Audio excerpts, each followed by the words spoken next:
প্রতি বছর দোল পূর্ণিমার দিনে শান্তিনিকেতনে সোনাঝুরি খোয়াইয়ে বসন্ত উৎসব ঘিরে রঙিন আনন্দে মেতে ওঠে স্থানীয়রা ও পর্যটকেরা।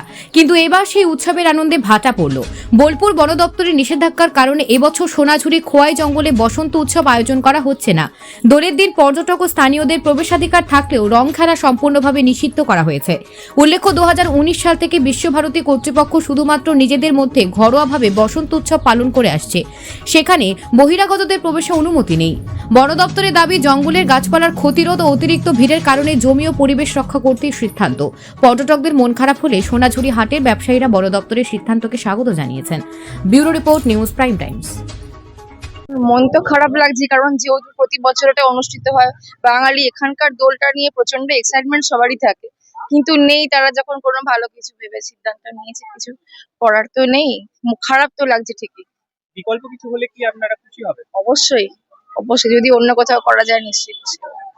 এই যে পলাশ ফুলের মালায় সেজেছেন, হ্যাঁ, এটা প্রকৃতি। শান্তিনিকেতন মানেই তো পলাশ ফুল, আর এই সময় বসন্তকাল, তো এই জন্যই। তাহলে এই যে এর জন্য প্রকৃতির কিছু পরিবর্তন বা কিছু হতে পারে।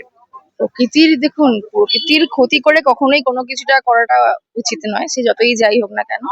তো যদি ভালো কিছু করার জন্য বন্ধ করতে হয় তো কিছু করার নেই, তবে যদি অন্য কোথাও করা যেত নিশ্চয়ই ভালো লাগতো, পরের বছর এসে দেখতেও পেতাম। আপনার নাম?